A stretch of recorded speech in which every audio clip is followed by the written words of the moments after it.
Welcome to Micro, a podcast for short but powerful writing. I'm your host, Drew Hawkins.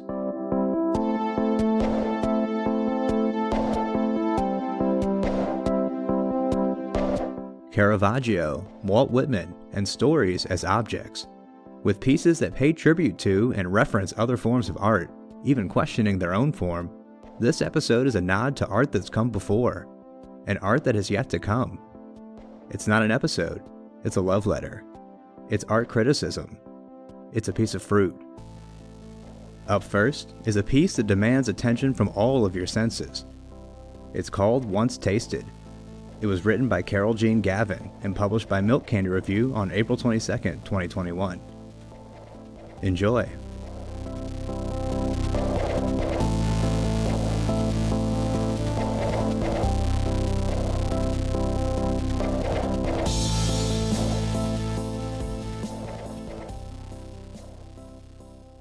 Once tasted.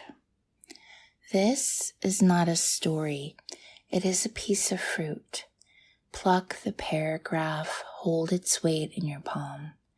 Rub it against your cheek. Let it linger under your nostrils as you inhale. Inhale with your eyes closed. Inhale. It can be any fruit that you wish. It is not a strawberry from your grandfather's garden, half eaten by birds. It is not an apple you set down in your child's lunchbox, its tap echoing in the tunnel of your ears these 20-something years. It is not the mango you watched your soon-to-be lover slurp from the peel and hold in her mouth like two tongues. It is not the hairy kiwi. It is a new fruit, the likes of which you have never seen before. Let your gaze be the knife. Slice the paragraph into sections. Fan them out across the plate. You know which plate. Perhaps the sentences are juicy. Possibly they are dried out, having lost all sweetness through evaporation. Select one sentence and slip it in your mouth. Bring your teeth down into it. The words squirt up against the roof of your mouth, or they seep into the soft place under your tongue, or they do nothing, just grave there, pulpy and savorless. Choose one particular flavor, one specific word. It can be any flavor you choose. It tastes like the last time your mother said goodbye, with a wave of honeysuckle and the subtlest itch of pepper. If your eyes have closed, open them. Bring your attention to the seeds, the letters of the fruit, the R's and the B's, the X's and the E's. Pinch them from the fruit flesh, or scoop them clean, or shake them free.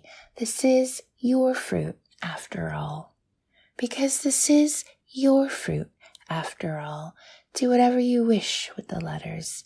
Put them in the trash, release them into the yard, throw them out of your moving car, but save one. Save one. Take the letter. Maybe it is a T, or it could be a Q. Set it in a pot and cover it in soil.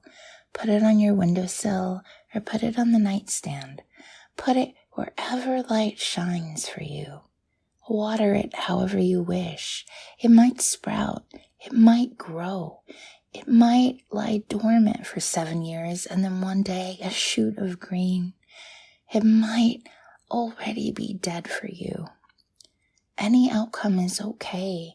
Any outcome is perfectly fine. You are okay. You are fine. You are perfect. If your hands are sticky, let them be sticky. This is not a piece of fruit.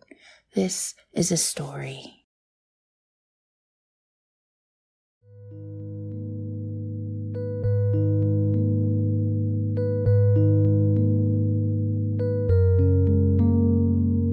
Caroljean Gavin is a writer and editor whose work is forthcoming from Best Small Fictions 2021 and has appeared in places such as Stone of Madness Press, Rejection Letters, and Barrel House. You can find her on Twitter at Caroljean Gavin, or on her website at caroljeangavin.com.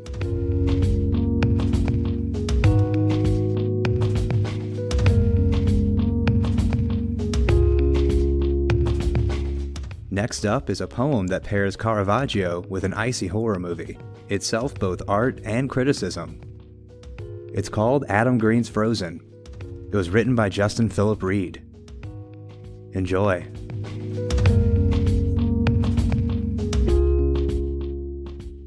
This is an ekphrastic engagement with the 2010 horror film Frozen, directed by Adam Green.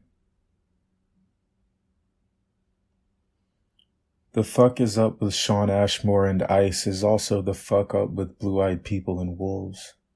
Ashmore has an identical twin. Caravaggio's Narcissus bends a blue knee. I think it's a knee. The root of Narcissus is possibly the Greek narke for numbness. See also narcotic. A ski resort in sundown town, same time. Picnicking in the carnivore park. Rosé rude upon the powder, bones licked pure as the driven. White dads with blue eyes who work for endangered wolf centers hate this film and can't write black in killer cop poems. They go for poor. If you root for everybody black, relax. Quote we, don't quote do that. Winter Olympics. Except Sam Jackson in Deep Blue Sea, Harold Perrineau in The Edge, both dead. And on Saturday I bike to REI on the south side with a blue-eyed crush who speaks Patagonia, and he is 6'3", and associates unbearably helpful to him, as if even with his discount they make well enough off the myth that there's anywhere to go in the city of Pittsburgh. Who builds a metropolis in a trailer park? Can I see myself in anyone from up here?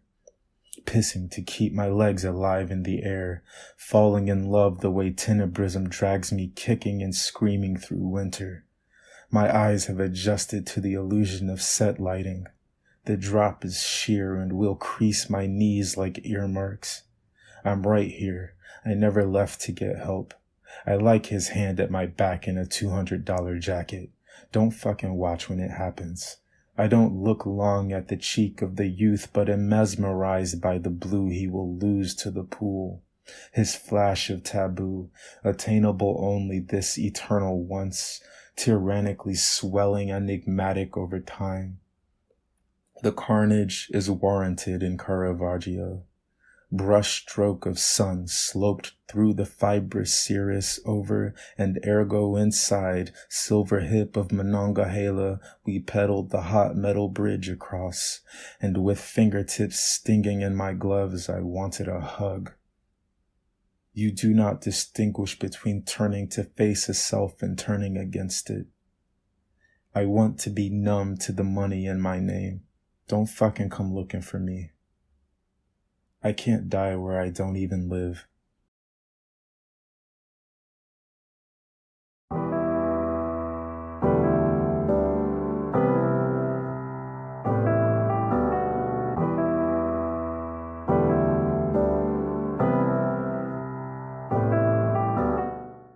Phillip Reed is an American writer and amateur bass guitarist whose preoccupations include horror cinema, poetic form, morphological transgressions, and uses of the grotesque.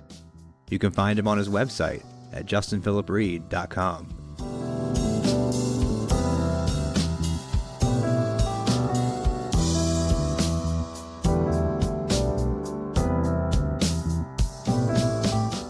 Our final piece features two literary figures you may know and pairs them together in a bedroom. From his book titled Intercourse, comprised of pairs of short stories recording the internal monologues transpiring within 50 couples, comes a scene between Walt Whitman and Oscar Wilde from Robert Olen Butler, who notes that the fact that Walt Whitman and Oscar Wilde had intimate relations on the latter's American tour in 1883 was previously undocumented. Enjoy.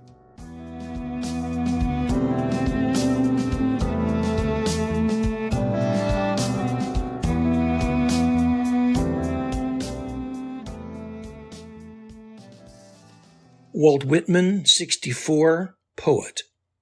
Oscar Wilde, 28, poet and playwright. In Whitman's bedroom in his brother's house on Stephen Street in Camden, New Jersey, 1883. Walt. For this poet I sing, for this large boy who cast off black velvet coat, cast off pink cravat, cast off white silk shirt, cast off salmon-colored stockings. O thou legs of many legs, not cast off the stockings so much as carefully peeled each, and shook it out and draped it so as not to make it run. And he presents eyes now gray, now pale blue, jaw pendulous, lips tumescent, fingers long and fondling, and he is not farmer, not ship joiner, not sawyer, not mule skinner, not coal miner or fireman or hog reeve, or hawker or lamplighter. Perhaps lamplighter, with my lamp only, whose wick he puts to flame. Not butcher or cobbler or cook, but poet, but young, but beautiful. My beard is white, my skin is coarse, my one arm and one leg are weak still from their stoppage long ago, and they will stop again soon. Leg and arm and belly and man-root and heart and mouth, but for now I sing. Oscar. Your body is not electric, my captain. It is not even a steam engine. It is a wood fire in an open field. I will say on Hampstead Heath, it is bad enough to think of the outdoors, so I will at least imagine your embers within the London city limits. But this room of yours, my dearest Walt, if only books and newspapers and foolscap were made of porcelain and pewter and cloisonne, you would still have a distressing jumble of an antique shop. But at least one could take a breath and handle an object or two. Though do not mistake me, dear old man, I am not ungrateful as I touch you. Every cubic inch of space is a miracle. We share so much, for out in the world they speak and write of us viciously. But contempt breeds familiarity, and how sad it would be to make such grand gestures as we do make, and not have the wide world to witness them. Though this private gesture is, for the moment, the grandest of all. My sweet barbarian, your beard smells not of trees, but of book paper, and we are one. I sound my nuanced yip in the parlors of the world.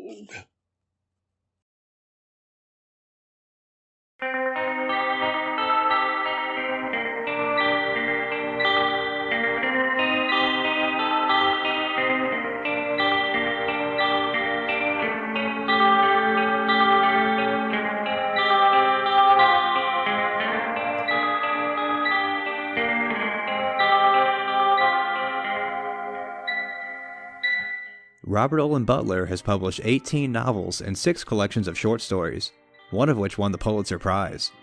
You can find him on Facebook at Robert Olen Butler, on Twitter at Rob T. Olen Butler, or on Instagram at Robert Olen Butler.